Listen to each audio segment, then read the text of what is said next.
Subscribe करें और bell दबाएं ताकि कोई खबर रह न जाए।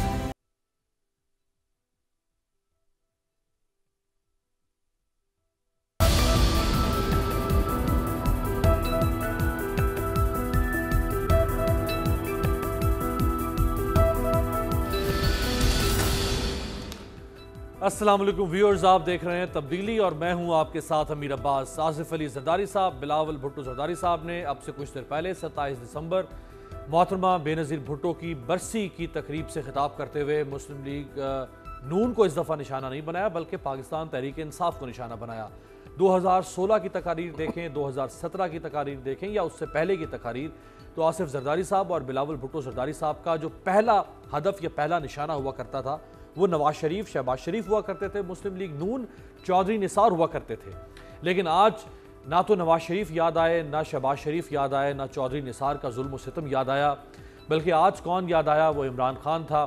वो ठेकेदार का बार बार लफ्ज़ इस्तेमाल किया बिलावल भुट्टो जरदारी साहब ने।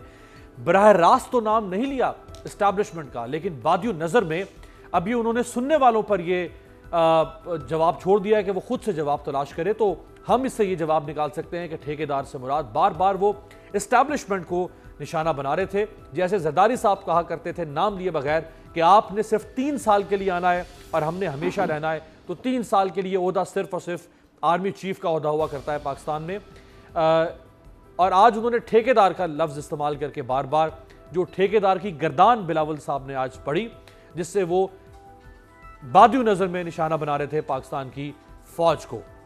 आसिफ जरदारी साहब ने क्या फरमाया, सबसे पहले मैं जरा चाहूंगा वो आपको सुनाया जाए, फिर आगे बढ़ते हैं। आज हाल ही में इस लाडले के फटे हुए ढोलों ने हमें फिर ललकारा है। मैं इन फटे ढोलों को और लाडले को बता देना चाहता हूं कि हम इनके ये बनाए हुए हटकंदों से नहीं डरते। और जहां तक रहा सवाल बिलावल का, वो बेनजीर भुट्टो का और मेरा बेटा है, इसको तुम क्या डराओगे और क्या करोगे? ये जितने भी हैं इन सब को पीपल्स पार्टी हम अकेले ही मुंह देंगे और किसी पार्टी की इतनी हिम्मत नहीं है। सबके ढोल खुले हुए हैं सवाए टीवी पे बकवास करने के, और इनको कुछ नहीं आता। हम इनसे मुकाबला करेंगे और जमहूरी तरीकों से मुकाबला करते हुए ठप्पे मार के दोबारा इनसे ये इलेक्शन जीत। आसिफ जरदारी साहब के गुस्से की वजह वाज़ेह सी है कि JIT, जिसमें 31 दिसंबर को अब आसिफ जरदारी साहब को उनके बाकी साथियों के हमरा इन पर्सन सुप्रीम कोर्ट ने तलब कर लिया है, और शायद ये या इसके बाद आखिरी हेयरिंग होगी, जिसके बाद फिर सुप्रीम कोर्ट इस केस को डिस्पोज करेगी और इस केस को इसके अंजाम तक पहुंचाएगी, चाहे वो FIA के हवाले करके, चाहे वो NAB के हवाले करके। मेरे साथ मौजूद हैं लाहौर स्टूडियो में ब्रिगेडियर रिटायर्ड फारूक हमीद साहब, सियासी और दिफाई तज्ज़िया निगार हैं, साबिक डायरेक्टर NAB रह चुके हैं पंजाब के, आपको बहुत शुक्रिया। Thank you. राना मोहम्मद अफजल साहब रुकने कौमी असम्बली रह चुके हैं, मुस्लिम लीग नून के वज़ीर, वफाकी वज़ीर रह चुके हैं, हमें ज्वाइन कर रहे हैं फैसलाबाद से। राना साहब आपका बहुत शुक्रिया। जैन कुरैशी साहब रुकने कौमी असम्बली पाकिस्तान तहरीक इंसाफ, साहबजादे हैं शाह महमूद कुरैशी साहब के, हमारे साथ लाहौर स्टूडियो में होंगे। ब्रिगेडियर साहब आपसे आगाज़ करता हूँ। सर गुस्से की वजह जो है जरदारी साहब की और बिलावल साहब की, वो वजह तो बड़ी वाज़ेह है। बिस्मिल्लाह, बहुत शुक्रिया। देखिए कौन सा गुस्सा, अब क्या बोलना। मैं उनकी तकरीर सुन रहा था। जरदारी साहब का तो अब वही मामला है कि उनका जो जरदारी सिस्टम था, जिसके बारे में हम सोचते थे, कहते थे, समझते थे, लेकिन पहली मरतबा JIT की तरफ से सारा डॉक्यूमेंटेड होके सब चीज़ें सामने आई हैं। जो उनका nexus with the omni group, with those 2 bank, summit bank और दूसरा सिंध बैंक, और फिर सिंध गवर्नमेंट का इन्वॉल्वमेंट बीच में, तो मेरा फरियाद तालपुर साहिबा का नाम भी, मेरा ख्याल है कि जिसको कहते हैं ना कि जरदारी सिस्टम का जो खात्मा है, मुझे अब I can see the writing on the wall. एक ये, और दूसरा अंग्रेज़ी में इसको कहते हैं, I think the Zardari party is now going to be over.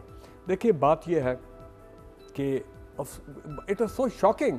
Zardari party से मुराद पीपल्स पार्टी या जरदारी साहब की किचन कैबिनेट? नो, मैं जरदारी फैमिली की मैं बात करूं, पीपल्स पार्टी की मैं बात नहीं कर। Peoples Party must stay. Peoples Party is democratic party जनाब, इट इज आपकी मेन स्ट्रीम पार्टी। बल्कि हम तो चाहते हैं सिंध के इंटीरियर से निकल के आए पूरे पाकिस्तान में, जिस तरह की एक फेडरल लेवल की पार्टी होती थी ZDB के दौर में और बेनजीर भुट्टो के दौर में। तो पीपल्स पार्टी का आप नाम लेने कर ली, और ना आप अपोजिशन का नाम ले कि जी अपोजिशन के लोगों को टारगेट किया जा रहा है। नो सर, तो फिर only the mafias are being targeted in Pakistan. फिर आप ये आपकी खबर है या इंट्यूशन है आपका? नहीं, ये तो राइटिंग, अगर आपको भी नजर नहीं आ रहा इस GIT की रिपोर्ट के बाद कि मैं तो आई वाज शॉक कि इवन अच्छा, फिर मुझे बता दें कि शरीफ फैमिली, जिस तरह आप कह रहे हैं कि Zardari party is over, people's party will stay but Zardari party is over, तो Sharif family is over and PMLN will stay और एब्सोल्युटली। देखिए PMLN के अंदर देखिए अब दो चीजें हो सकती हैं, जो बिल्कुल असूल परस्त अच्छे लोग, ईमानदार लोग, इंटेग्रिटी वाले लोग, चाहे वो पीपल्स पार्टी में हो चाहे PMLN में हो,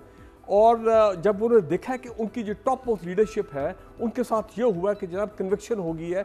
कभी आप सोच सकते थे PMLN के लोग कि जनाब नवाज शरीफ साहब और शहबाज शरीफ साहब दोनों भाई, इतने पावरफुल लोग, इतनी अमीर लोग, दोनों इस वक्त कोटलख जेल में है? मतलब ये कि खुशी की बात नहीं है, ये इबरत का मुकाम है। तो मेरा इसी तरह पीपल्स पार्टी के लिए अब जो आज ECL पर सब कुछ डाल दिया गया, GIT रिपोर्ट बड़ी वाज़ेह है। Even during the presidency period मैं तो हैरान हूँ, जो शॉकिंग बात है कि जरदारी साहब प्रेसिडेंसी में भी जब थे तब भी उनके ये सारे मामला जो है वो चल रहे थे। फेक अकाउंट्स, ये ठेकों से कमीशन वगैरह, मनी लॉन्ड्रिंग, ओमनी ग्रुप को सपोर्ट करना, fraudulent bank loan, blah blah blah, ये तमाम चीज़ें। जी what I am trying to say कि मेरा ख्याल है PMLN और पीपल्स पार्टी के जो टॉप लोग हैं, जो अच्छे लोग हैं, उनको फैसला करना पड़ेगा कि अब ये दोनों की टॉप लीडरशिप उनके लिए एक लाइबिलिटी बैगेज बन गए हैं, और उनको इस बैगेज को शेड ऑफ करना पड़ेगा ताकि ये दोनों पार्टियां पाकिस्तान में जो जमहूरी प्रोसेस है उसको बेहतरी से। राना अफजल साहब, ऐसी कोई सोच मौजूद है आपकी पार्टी के अंदर कि आपकी लीडरशिप जो है, जैसे ब्रिगेडियर साहब फरमा रहे हैं, वो एक बैगेज है, वो एक लाइबिलिटी है, वो एक नेम एंड शेम है, या वो नोटोरियस रेपुटेशन अब उन्होंने हासिल कर लिया है? अब तो कोई है ऐसी सोच पार्टी के अंदर कि पार्टी को डिटैच किया जाए, नई लीडरशिप लाई जाए, राना अफजल पाकिस्तान में अगले मुस्लिम लीग नून के सदर हों, वजीर आजम हों, और लोग सामने आए? क्यों नहीं? राना अफजल साहब बड़ी क्रेडिबिलिटी है कि जो हमारी लीडरशिप है, मैं दूसरी पार्टी की बात नहीं करूंगा, मैं अपनी पार्टी की बात करूंगा। हमारी लीडरशिप की बेइंतहा खिदमात हैं पाकिस्तान में, शायद किसी और लीडर की खिदमात ना हो पाकिस्तान के लिए। अगर मैं गिनाना शुरू करूं तो आपका शायद टाइम खत्म हो जाए। उनके ऊपर जो केसेस हैं, तीसरी मर्तबा उनको 3 मर्तबा रिमूव किया गया, और तीनों मर्तबा उनके ऊपर संगीन इल्जामात लगाए गए, और पहली 2 मर्तबा वो इल्जामात साबित नहीं हुए। इन्होंने उनको हाईजैकर बनाया, और हिलों बहानों से नवाज शरीफ को जो रिमूव किया गया, वो आप जानते हैं उसकी वजूहात क्या है, कि पाकिस्तान की जमहूरियत को बेहतर करने के लिए उनकी एक जंग है। अब मैं उस वक्त तक कोई इल्जाम लेने को तैयार नहीं हूँ जब तक कि मंतकी अंजाम तक हमारे केसेस नहीं पहुँचते। हाँ, हमारे ऊपर पहले भी बड़े संगीन केसेस बने, और मंतकी अंजाम तक पहुँचते पहुँचते वो केसेस झूठे साबित हुए, वो केसेस खत्म हो गए, और मियां नवाज शरीफ तीसरी मर्तबा, एक शख्स जिसने काम बहुत किए, एक शख्स जो अब आज भी अवाम के अंदर पहले से ज्यादा पॉपुलर है, तो उसके लिए आप इस तरह के टीवी प्रोग्राम पे बैठ के आप कहेंगे जी वो खत्म हो गया है, वो ये हो गया है। मैं उसका मंतकी इंतजाम, जो हमारे कानून में जो सहूलियात उनको मौजूद हैं, वहां तक हम पहुंच जाएं। जहां तक नैब का रोल है कि नैब के इदारे ने उनको सजा दी है या जो भी है, ये चीजें नैब इदारा जो है, इसकी तारीख आप देखें, एक शर्मनाक तारीख है कि इसको मुशर्रफ ने कैसे बनाया। और आज भी एक आर्टिकल्स आ रहे हैं जिस तरीके से इन्होंने बाहर के मुल्कों में नैब को वहां पे कॉन्ट्रैक्ट किए। ब्रिगेडियर फारूक साहब भी मुशर्रफ साहब के दौर में डायरेक्टर थे नैब के। चले, मैं देखें फारूक साहब ने अच्छा काम किया होगा, मैं उसके ऊपर मेरे इल्म में ज्यादा नहीं है, लेकिन मैं यही कहता हूँ कि अगर एक इदारा है जिसने एहतसाब करना है, वहाँ पे प्रोफेशनल्स की जरूरत है। वहाँ पे आप फौजी अफसरों को ले आए, इंजीनियर्स को ले आए। ब्रिगेडियर साहब तो मेरा ख्याल इंजीनियर है, तो वहाँ पे इस किस्म के जो इदारे का मकसद था, जहाँ से वो शुरू हुआ, वो मुस्लिम सियासतदानों को टारगेट करना, आज भी उसका एटीट्यूड उसी तरीके का है। यही वजह है कि इनके जो केसेस हैं अदली अदालतों में जाके खड़े नहीं होते। बहरहाल हम अपनी मेरा जो कहने का मकसद था कि हम इंतजार करेंगे, अगर मियां साहब के ऊपर आखिरी हद पे जाके कोई चीज साबित होती है तो यकीनन उसके ऊपर हम अदालत का एहतराम करेंगे, और हमेशा किया है। तो अब देखें, इंशाल्लाह अल्लाह बेहतर करेगा। अच्छा राना साहब, ये आज 172 लोगों का नाम हुकूमत ने ऐलान कर दिया कि हम ECL में डालेंगे, जिन 172 लोगों का JIT में जो फेक अकाउंट्स JIT है उसमें कहीं ना कहीं जिक्र है, जरदारी साहब हैं, उनकी हमशीरा, बाकी लोग। तो यही इल्ज़ाम लगता था आपके ऊपर और पीपल्स पार्टी पे कि आप दोनों जो है वो बज़ाहिरन तो एहतसाब करप्शन खेलते थे, लेकिन अंदर से आप दोनों मिले हुए थे।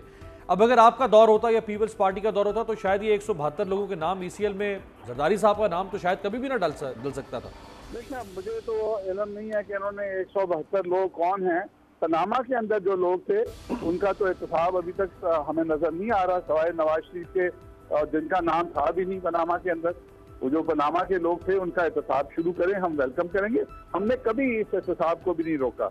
हम कहते हैं एहतसाब सबका बराबर होना चाहिए, और एहतसाब जो है वो शफाफ होना चाहिए, और ये नहीं कि कुछ चहेते हैं उनका एहतसाब हो नहीं रहा और कुछ लोग जो है किया जा रहा है और पाकिस्तान की जमहूरियत को एक बनाना रिपब्लिक बनाया जा रहा है, वो काबिल कबूल नहीं है।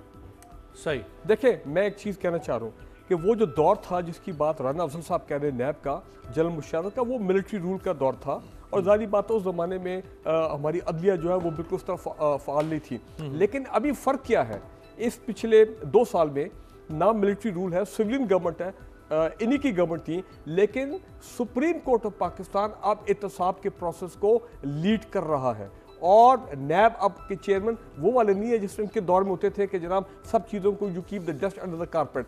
अब आपने जरदारी साहब की बात की ECL पर डालना, मैं ये समझता हूँ कि ज़्यादा जो इम्पोर्टेंट डेवलपमेंट है इसके साथ साथ वो ये, आज इलेक्शन कमीशन ऑफ पाकिस्तान ने वो जो PTI ने जो मूव की है, उनकी मिस डिक्लेरेशन जो न्यूयॉर्क वाली प्रॉपर्टीज़ है उस पर हेयरिंग कर ली है, और साथ GIT रिपोर्ट ने बड़ी इंपॉर्टेंट ये बात लिखी है। उन्होंने कहा है कि जनाब इन्होंने मिस डिक्लेरेशन ऑफ एसेट्स की है विद जो उनका एफिडेविट था जो उन्होंने इलेक्शन कमीशन ऑफ पाकिस्तान में दायर किया था, इन्होंने बिलावल ने साल के शुरू में। माई पॉइंट इज दिस, मुझे clearly I can see the writing on the wall कि चाहे आप इलेक्शन कमीशन की तरफ से जाएं, चाहे आप सुप्रीम कोर्ट के पास डायरेक्टली जब ये GIT की हेयरिंग शुरू होगी, जरदारी साहब मेरा ख्याल है, फरियाल तालपुर साहबा, I think they going to be disqualified, ये मुझे नज़र आ रहा है, ये डिस्क्वालीफाई होंगे।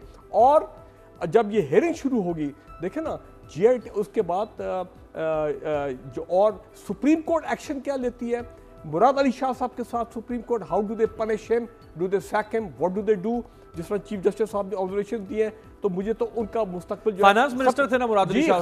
देखिए, एक मैं बात कहूं, और सिंध हुकूमत अगर इन्वॉल्व थी, वो सारे बैंक लोनिंग जो हो रही है, जो लोन दिया गया 4 अरब से ज्यादा लोन नहीं दे सकता था सिंध बैंक, लोन दे दिया उसने 25 अरब। अच्छा, मेरी बात चीफ जस्टिस पे दंग रह गया कि ये कैसे हो रहा था। अब हमें बात समझ आ रही है, कराची को पानी क्यों नहीं मिल रहा, थर के बच्चे क्यों मर रहे हैं, कराची का कचरा क्यों साफ नहीं हो रहा।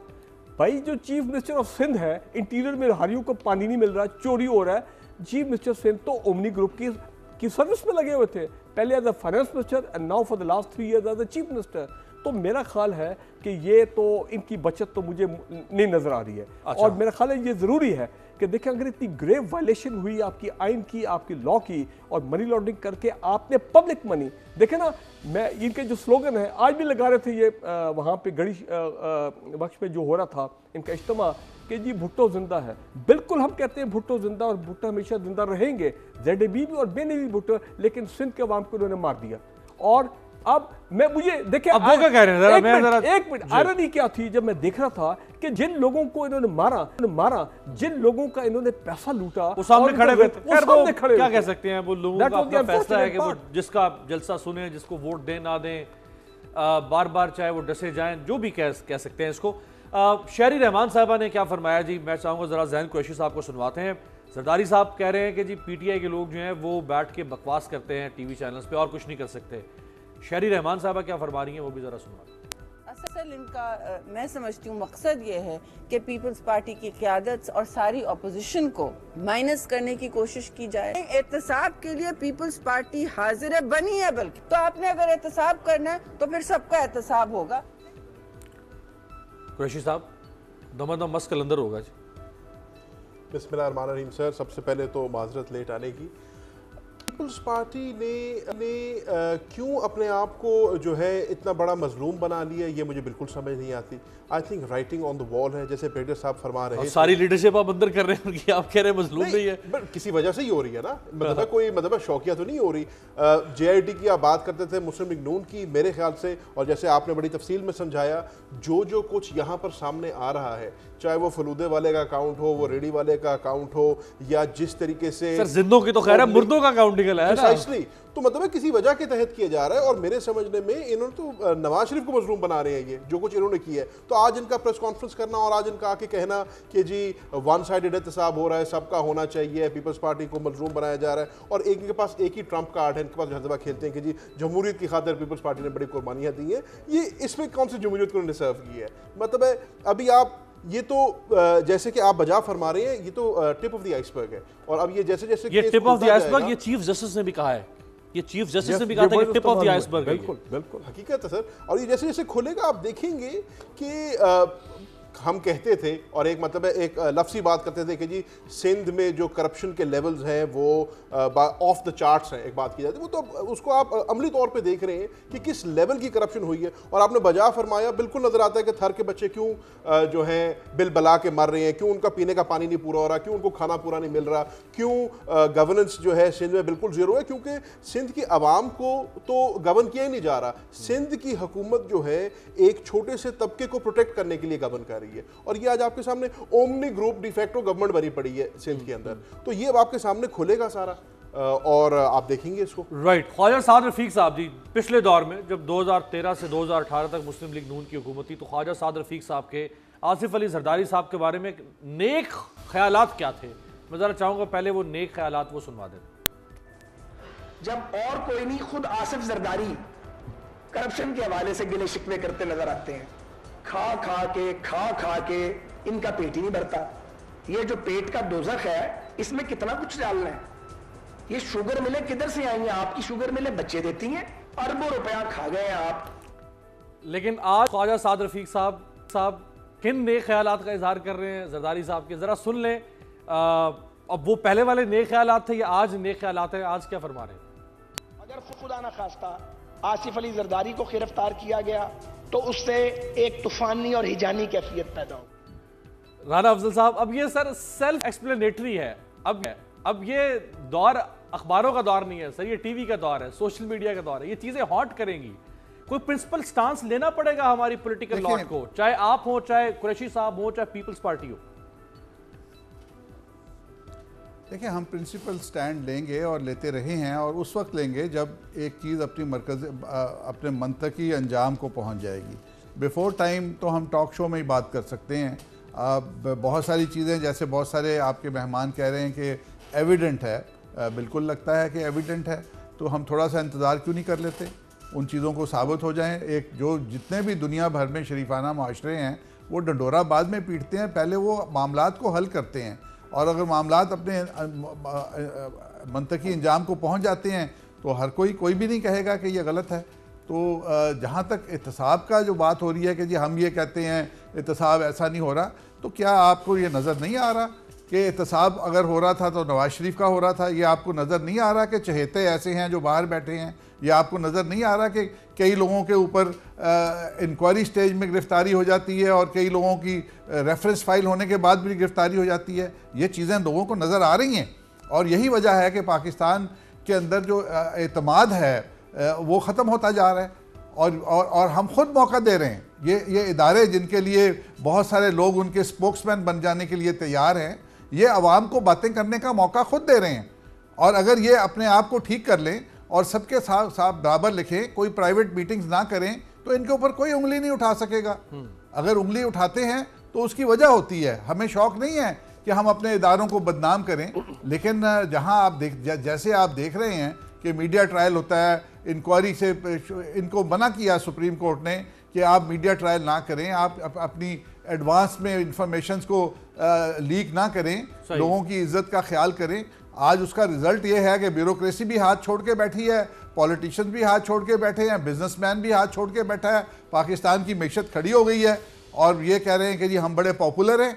आपको अपनी पॉपुलैरिटी, अगर आपको ग्राफ गिरता हुआ नजर नहीं आ रहा, हर वो इदारा जिसने जमहूरियत को खराब करने की कोशिश की है उसका आज ग्राफ नीचे जा चुका है। बिल्कुल आप महसूस करें या ना करें, साहब, बड़ा पर्टिनेंट क्वेश्चन आपने, बड़ा वैलिड क्वेश्चन आपने उठाया है।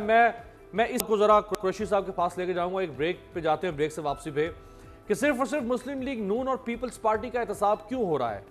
क्या कोई साबिक जर्नैल, क्या कोई साबिक जज, सर्विंग तो छोड़ देना, ना पकड़े किसी सर्विंग को, कोई रिटायर्ड, क्या कोई पाकिस्तान तहरीक इंसाफ का, क्या बाकी जमातों का, ANP है, JUIFA है, ये क्रॉस द बोर्ड क्यों नजर नहीं आ रहा? एक ब्रेक से वापसी।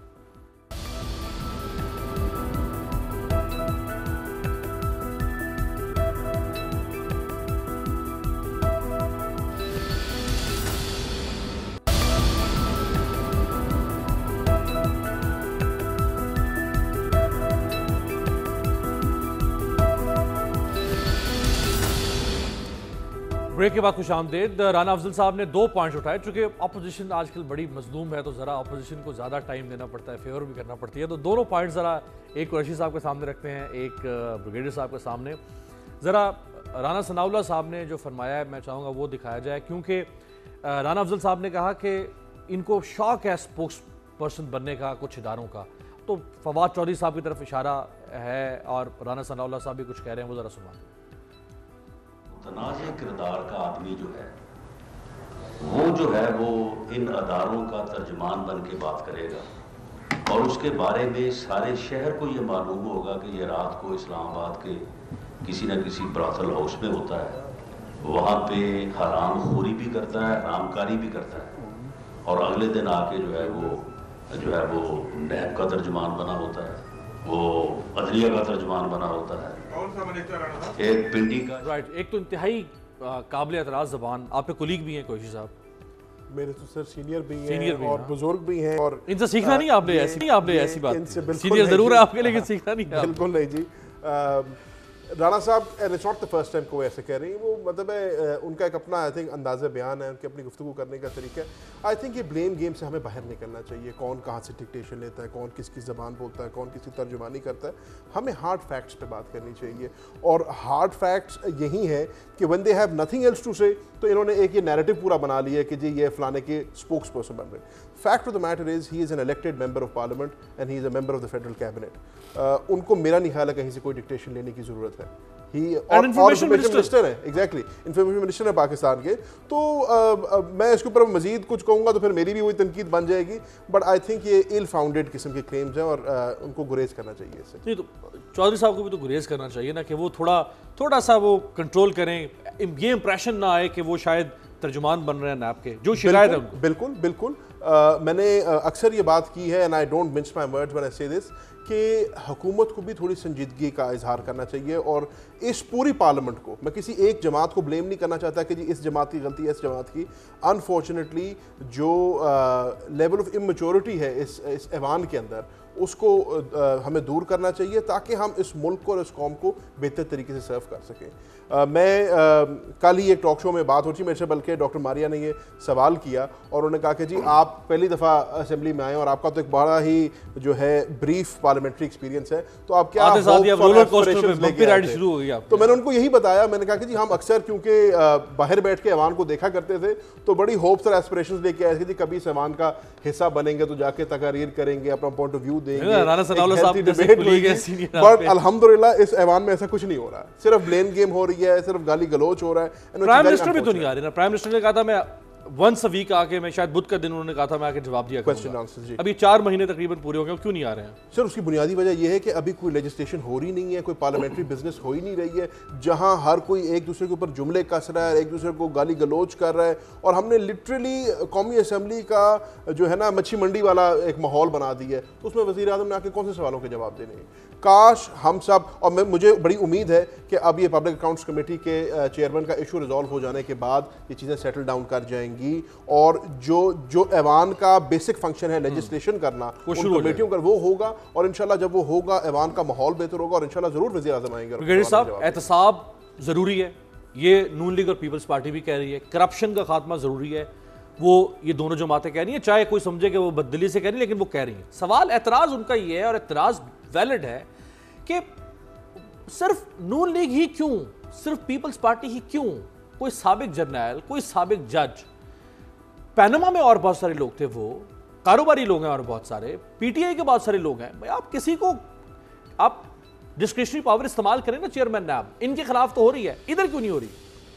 देखिए ये नैरेटिव तो पहली बात है कि ये नैरेटिव गलत है कि जी पीएमएलएन और या पाकिस्तान पीपल्स पार्टी, मैं तो जिस तरह देख रहा हूँ कि तीनों, हमें पार्टीज की बात ही नहीं करनी चाहिए। जहां कहीं कोई आदमी गलत काम करता है, 1 रुपए की गड़बड़ करता है और नैब उसको पकड़ता है, तो that is important. The party for me is not important. मैं कभी नहीं कहता कि पीएमएलएन जो है वो जनाब उसको नैब टारगेट कर ली, no not at all. PMLN के अंदर अगर एक एलिमेंट है या पीपल्स पार्टी में एलिमेंट है, चाहे ऊपर है, मिडिल में है, टीयर में जिधर है, अगर वहां के लोग हैं या कहीं पे पीटीआई के भी कई लोगों के केसेस चल रहे हैं, ठीक है ना। तो अब राना साहब ने एक बात की कि जनाब ये उनको अरेस्ट क्यों करते हैं। मैं आपको एक अब एग्जांपल देता हूँ। देखें कहा यह जाता है, नैब के कुछ लोग जब कभी हमें 1-2 दफ़ा मिले तो मैंने वाकई पूछा कि जी आप उनको क्यों नहीं अरेस्ट कर। उन्होंने कहा जी बात यह है कि अगर कोई मुलजिम हमारे साथ कोऑपरेट नहीं करता, हमें सही डॉक्यूमेंट्स नहीं प्रोवाइड करता, डॉक्यूमेंट्स को गायब कर देता है, और सबसे ज़्यादा ज़रूरी बात, अगर वो की विटनेसेस को हैरेस करते हैं, थ्रेटन करते हैं, उनको इन्फ्लुएंस करने की कोशिश करते हैं, तो फिर हमें हरकत में आना पड़ता है, because then we have to arrest and we have to get hold of those people. तो मैं इससे ज़्यादा आपको नहीं कहूँगा। ये शहबाज शरीफ साहब, ख्वाजा सादत भी, ये लोग जो अरेस्ट हुए हैं, देखें ऐसे नहीं है, वो भी वहाँ पे बैठे, there also accountable to the chairman NAB, वो भी जवाबदार है, जवाबदेह है, पूरा मीडिया एक मिनट को मॉनिटर कर रहा है। तो ये चीज़ ध्यान में आपने रखनी है कि उनके एक प्रोसीजर। हाँ, कल को अगर हो सकता खबर आ जाए कि पीटीआई के अगर कुछ 7-8 लोग हैं जो अगर उनमें से कोई एक भी कोऑपरेट नहीं कर रहा और ये तमाम चीजें जो मैंने बताई है उनको नैब अरेस्ट कर ले, फिर इनका नैरेटिव क्या होगा? फिर ये कहेंगे ठीक हो, चले ये जवाब तो खत्म करें ना इनका।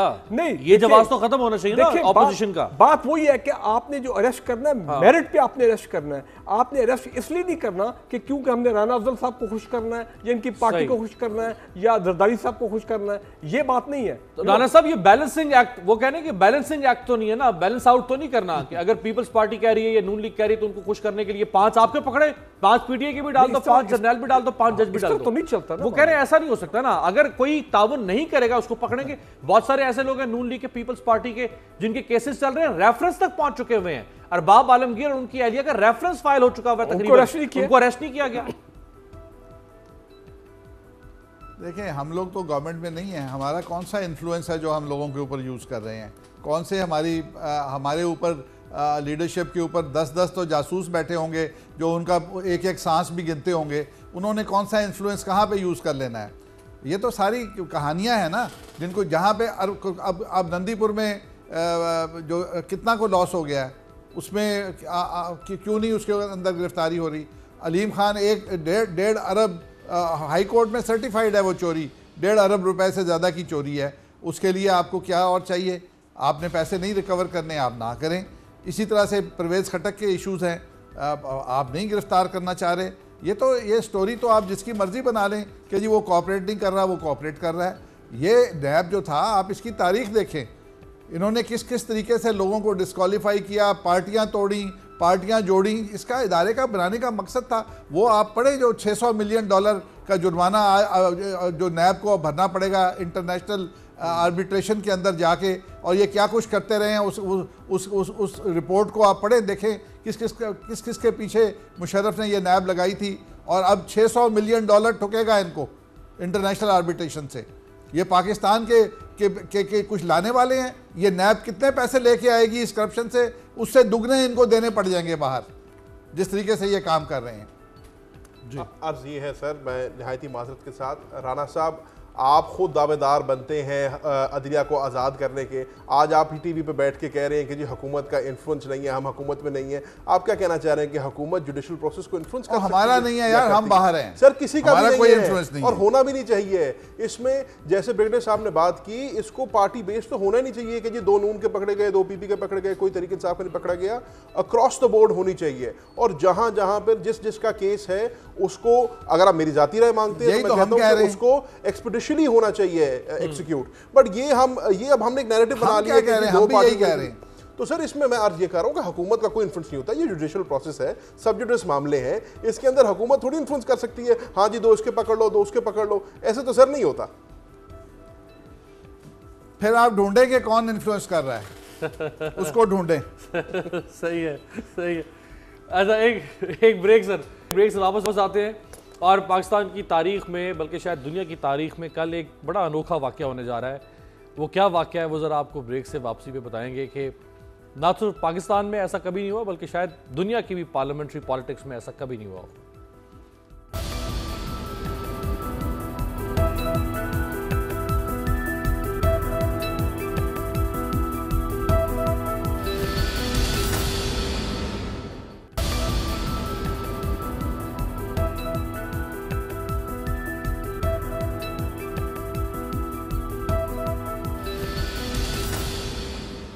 ब्रेक के बाद खुश आमदेद। कल पब्लिक अकाउंट्स कमेटी का इजलास होने जा रहा है। ये इजलास 1 जनवरी तक जारी रहेगा। शहबाज शरीफ साहब को कोट लखपत जेल से लाया जाएगा पब्लिक अकाउंट्स कमेटी की सरबराही के लिए, और ये पाकिस्तान में पहली बार होने जा रहा है कि पब्लिक अकाउंट्स कमेटी की सरबराही जो शख्सियत करेगी वो उस शख्सियत ने नायब को तलब कर लिया है, उस इदारे को जिस इदारे के वो खुद जेर हिरासत है। जो इदारा उनकी उस शख्सियत का ट्रायल कर रहा है, उस शख्सियत ने उस इदारे को तलब कर लिया है और एफआईए को भी कल तलब कर लिया है। ये पहली बार होने जा रहा है। कुरैशी साहब, आप तो अमेरिका में भी रहे हैं और भी दुनिया में आप पढ़ते भी रहे हैं अमेरिका में, ऐसा कहीं दुनिया में हुआ है? सर कॉन्फ्लिक्ट ऑफ इंटरेस्ट एक टर्म होती है, उसका मेरे ख्याल से पाकिस्तान में कोई ख़ास मकसद नहीं होता।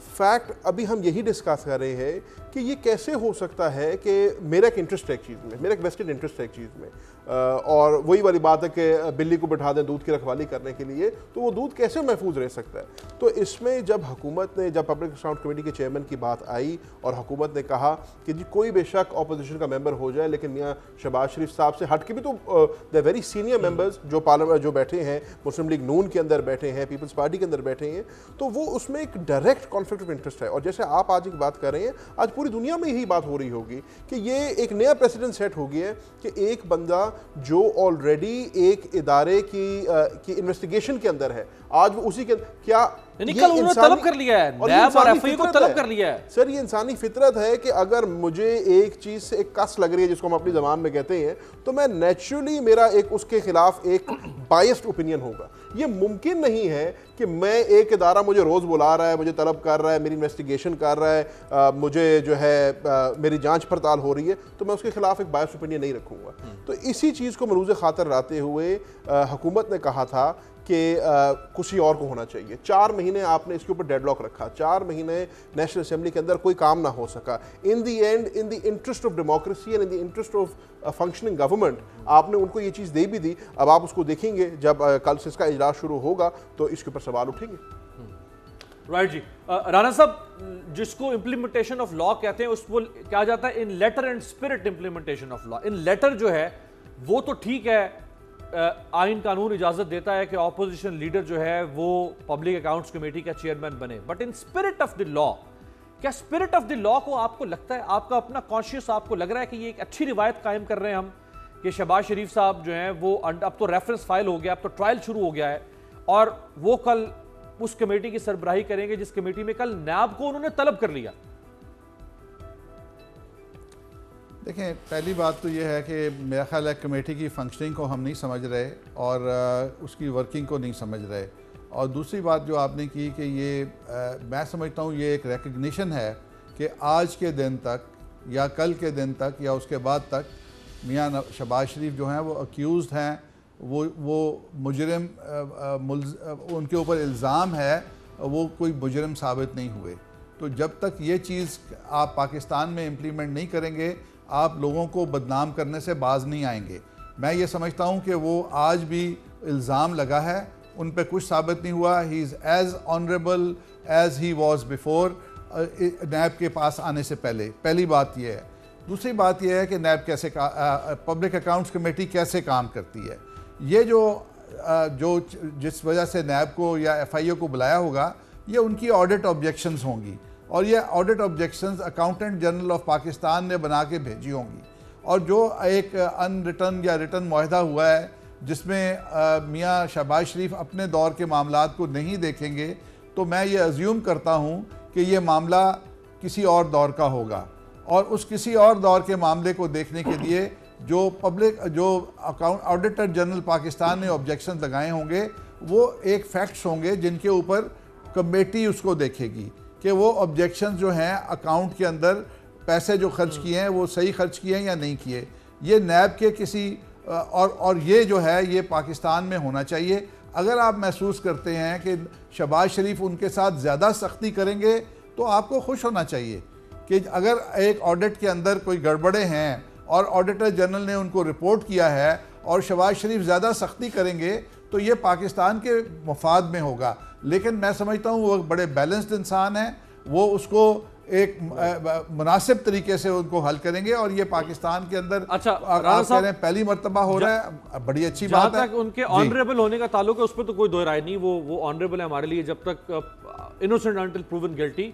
लेकिन जो आपने कहा कि इल्जाम ही है ना, तो अगर सर इल्जाम ही है और अगर इल्जाम की दुनिया में कोई हैसियत नहीं होती तो जितनी भी सिविलाइज्ड वेस्टर्न डेमोक्रेसीज हैं, जितनी भी डेवलप्ड सोसाइटीज हैं, वहां पे कन्विक्शन का इंतजार भी कोई नहीं करता, वहां इल्जाम पे लोग रिजाइन कर देते हैं। तो इल्जाम इतना इंपॉर्टेंट है किसी भी सिविलाइज्ड सोसाइटी के अंदर, इल्जाम की भी कोई हैसियत होती है सर।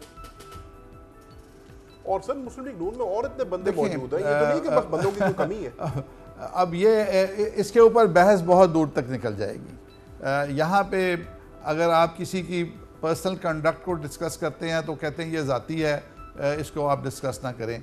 मोरालिटी जो है उसके ऊपर ये वन साइडेड नहीं है, ये पूरे माशरे के अंदर जैसे इम्प्लीमेंट हो रही है पाकिस्तान में। मेरा ख्याल है कि आप टारगेट ना करें नून लीग को, अगर उनको अदालत ने इजाज़त दी है, वो खुद करना चाह रहे हैं, उनके जहन में कोई बोझ नहीं है, उनके जहन में कोई बोझ नहीं है और वो करना चाह रहे हैं। और ये वो लोग हैं जिन्होंने बड़ी खिदमत की है। आज लाहौर में मैं गया, मैं रिंग रोड के ऊपर से गाड़ी ड्राइव कर रहा था और मैं देख रहा था कि कौन सा नया माई का लाल पैदा होगा जो पंजाब के शहरों में इस किस्म की सड़कें बनाएगा, इस किस्म के पुल बनाएगा, इस किस्म की आवाम की खिदमत करेगा, और किस तरह लोगों की ज़िंदगी को फैसिलिटेट किया मेट्रो बना के। ये तो छोटे छोटे मंसूबे हैं, बिजली पूरी की, और आज आप उसके ऊपर इल्ज़ाम लगा के उसको जेल में डाल रहे हैं। बड़ा काबिल शर्म माशरा बन गया है। और जो हुकूमत है, मैं कहता हूँ कि फिर आप कहते हैं जी उसने ये बयान दिया और राना सनाउल्लाह ने उससे सख्त बयान दिया। हम उस तरफ जा रहे हैं, हमें ले जाया जा रहा है, हमें लड़ाया जा रहा है, हमें खिलाया जा रहा है। तो ये पाकिस्तान की जो तस्वीर अंदर से आप बैठ के देखते हैं तो यहाँ तो हम बहुत मोतबर और बड़े इज्जतदार हैं, बाहर से बैठ के देखें पाकिस्तान की तरफ कि लोग पाकिस्तान को कैसे देखते हैं। मेरी बात शेख रशीद साहब ने आज ऐलान कर दिया कि मेरी बात सुनिए जी, मैं बिल्कुल शहबाज शरीफ साहब की जो अपॉइंटमेंट है as the chairman of public accounts committee उसको सुप्रीम कोर्ट में कंटेस्ट करेंगे। पहली बात है कि मैं ये आपके कमेंट पे पहले कमेंट करता हूँ कि शेख रशीद साहब अगर सुप्रीम कोर्ट पे जाएंगे, मैं आपको आज लिख के दे रहा हूँ, कागज पे सामने लिख लें, the Supreme Court is going to issue अपना सपोर्ट दिस पिटीशन, और वर्डिक्ट आएगा कि जनाब ये बिल्कुल अनडेमोक्रेटिक है और does not it should not be एक नॉर्म नहीं बन सकता। when you are in the trial and accountability court, how can you be the head of the public accounts committee? Important चीज़ है। बाबर अवान साहब है, जैसे उनका नंदीपुर का ट्रायल शुरू हुआ, now I'm talking about high moral standard which we expect the people of Pakistan from our senior politicians के देखिए आदम स्वाति जब हाई मॉरल स्टैंडर्ड्स डिमांड करते हैं कि शहबाज शरीफ साहब का जितना एक्सपीरियंस है, ये सारा ये सही कह रहे हैं, पंजाब में कई बड़े अच्छे काम हुए, उनको खुद कहना चाहिए था कि जब तक मेरा ये ट्रायल जो है ये चलता रहेगा, मैं फिट नहीं हूं to sit on this position. तो मेरा ख्याल है प्रोटेक्शन ऑर्डर का प्रिविलेज तो फिर भी उनको रहता है ना, एज एमएनए तो वो कभी भी आ सकते थे जब भी सेशन हो रहा है। की बात है वो भी मुझे I am not very happy ये पत्नी प्रोटेक्शन ऑर्डर वाला। और भाई if you are in jail and you coming in the parliament. अच्छा दूसरी बात जो ना पब्लिक अकाउंट्स कमेटी में राजा परेश्वर साहब भी है, मैं तो सर पकड़ के बैठ गया, इनके खिलाफ को 11-12 पत्नी रेफरेंसेस हैं, कितने हैं वो जिनको राजा रेंटल ये नून लिख लेगा। चले मैं वो शुक्र करें कि आप पे इल्जाम नहीं लगे। बताएं हाउ देखें इल्जाम की सर बात नहीं है, we expect very high standard of morality from you. शुक्र करें आपको हाईजैकर नहीं बनाया गया। यू सीनियर पॉलिटिशियन, आपका जो लेवल ऑफ मोरालिटी है and ethical standard they have to be the best. You got ये बता दें मुझे जाने से पहले वेयर इज अयान अली, यही सवाल था chief justice. Level of morality पे I draw inspiration from my prime minister. Where is Ayan Ali? Ayan Ali देखिए ये अल्लाह जानता है कि वो दुबई में है या पाकिस्तान क्योंकि अयान अली का इसके साथ बड़ा नेक्सस है, क्योंकि मुश्ताक जो कि जरदारी साहब का एपीएस, मुश्ताक उस वक्त एयरपोर्ट पे था जब अयान अली वहां पे रेड हैंडेड। अब सुन ले अमीर बास, मेरी नजर मैं समझता हूँ Ayan Ali has come on the crosshair and the radar of the chief justice and the Supreme Court, और एक दिन आपको खबर मिलेगी कि जनाब अयान अली तो पहुंच गई हैं और वो सुप्रीम कोर्ट में हाजिर हो गई हैं। गवाह बनेगी क्या? आई डू नॉट नो, लेकिन इतना मैं आपको कह सकता हूँ, और जो मेरी अपनी असेसमेंट है जो मैं पढ़ सकता हूँ दीवार पे, जो हम चीज़ फॉलो कर रहे हैं कि she is going to come out with some very sensational thing, और वो they are going to be very very beyond financial credentials. मैं कहता हूँ एग्जैक्टली जीआईटी ने जो इशारा किया है, साहब मुझे तो लगता है वो ऑलरेडी आपके कब्जे में है। ये जो बातें आप बता रहे हैं इससे लगता है कि आपकी मेहमान है। हम तो 1.5 साल से इनसाइड स्कूप ले मैं एक्सपेक्ट कर रहा था कि वो जीआईटी के सामने आएंगी, बट वो कहते हैं वो दुबई में है। They been told, the chief justice told कि वो दुबई में है, तो उन्होंने कहा उनको वापस लेके आए। दुबई भी तो अपना ही है। तो अभी सर वो वीडियो देखते हैं क्या होता है, लेकिन this going to be very very sensational, very very sensational. Thank you so much, बहुत बहुत शुक्रिया आपको कुरैशी साहब, ब्रिगेडियर रिटायर्ड फारूक हमीद साहब। आपसे मुलाकात होगी कल, देखते रहिएगा तब्दीली।